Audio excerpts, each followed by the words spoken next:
یوه خبره دغه مشهوره ده چې ملا یې له سیاست سره څه ملا ګوره او سیاست ګوره دا چې شته په سیاست کې غږیږي دا به تاسو ډېره اورېدلې وي دا کیسه هغه چې دا نن موږ ورباندې غږیږو اسلامي سیاست یا اسلامي حکومتولي ده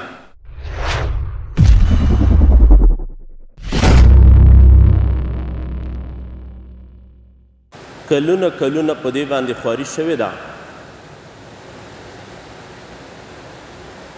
او په دې کار کې کفار یو څه هدف ته هم رسېدلي چې اسلام ټوټه ټوټه کې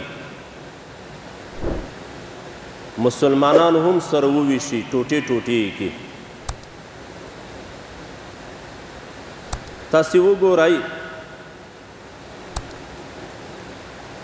د خلفای راشدینو په دور کې او له هغې نه هم په سوونو کالونه مسلمانان یو موټی یو قوت و او د یوه بیرغ لاندې د یوه امیر لاندې دوی زندگی کوله او په ټولو قوانینو د الله عز وجل باندې کوشش دا و چې ځان خبر کړي او بیا عمل ورباندې وکوي تقریبا 2.5 کاله کېږي چې مسلمانان سره وویشل شول ټوټه ټوټه شول نه تنها دا چې مسلمانان سره ویشل شوي دي بلکې د مسلمانانو په دین کې هم مداخله کړې ده د دین یوه برخه یې مسلمانانو ته داسې ور معرفي کړې ده چې دا دین نه دی دا اسې څوک په دین پسې تړي کني دین نه دی دا د دین برخه نه ده نعوذ بالله خلکو اذهان داسې جوړ کړي ډیری ځوانان په دې کې ښکیل دي د مختلفو ممالکو خلک په دې کې مبتلا دي چې په دې سر نه خلاصیږي چې دا اوس د دین یوه برخه ده او که د دین برخه نه ده نعوذ بالله من ذلک دا یو لوی تاوان دی ګوره چې د خپل دین نه ته ناخبر یې او دا معلومات هم نه درته کېږي چې دا اوس د الله د دین یوه برخه بلل کېږي او که نه هغه چې دا نن موږ ورباندې غږیږو اسلامي سیاست یا اسلامي حکومتولي ده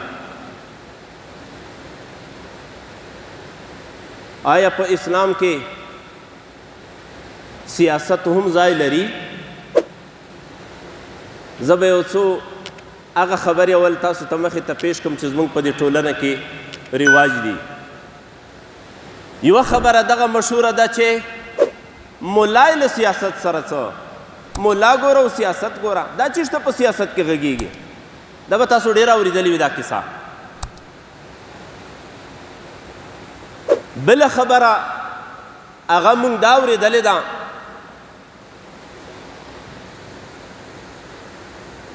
چې سیاست دا له دین نه جلا موضوع ده د دې وجې نه د دین عالم چې کله سیاسي خبرې کوي دا سیاسي ملا ده له دې سره موږ طبیعت نه لګېږي دا ملا په سیاست کې غږېږي دا سیاسي ملا دی نو دین خو به یوازې د لمانځه نه عبارت وي دین خو به یوازې قرآن کریم تلاوت وي دین خو به یوازې روژه نیول وي دین خو به یوازې حج ادا کول وي دین خو به یوازې ذکر و اذکار وي د الله عز وجل دین خو به یوازې حج د بیت الله شریف ته تلل وي د الله عز وجل دین خو به یوازې له دې نه عبارت وي چې موږ تهجد ادا کړو نوافل ادا وګرځو په سمه توګه باندې لمونځ او اودس وکړو بس دې ته دیني اړخ ویلی کیدای شي او که دغه نظریه د موږ شوه یو لوی تاوان موږ وکاو د دین یوه لویه برخه هم نه ومنله د اسلام دین جامع دین دی د اسلام دین هر اړخیز دین دی د اسلام دین دا ته چې په کوم څه باندې عقیده او نظریه لرې دا د دین یوه برخه ده دا ټول دین نه دی دا ته چې کوم شي ته عقیده لرې چې دین عبارت دی له لمانځه او داسه څخه ملا پوه شه محراب پوه شه ملا پوه شه جماعت پوه شه ملا او جنازه ملا او هدیره ملا پوه شه او ختم پوه شه ملا پوه شه تراویح پوه شه دا خو د دین یوه برخه ده د الله بنده دا ټول دین خو دا نه دی که نه که ته یوازې دین په همدغه یوه برخه کې را منحصر ګرځوې یوه لویه برخه د دین هغې نه ناخبري او له هغې نه به موږ تاسو بیا په یقین او ایمان راوړلو کې هم شاید مشکلات را منځته شي الله عز وجل هم دې وساتي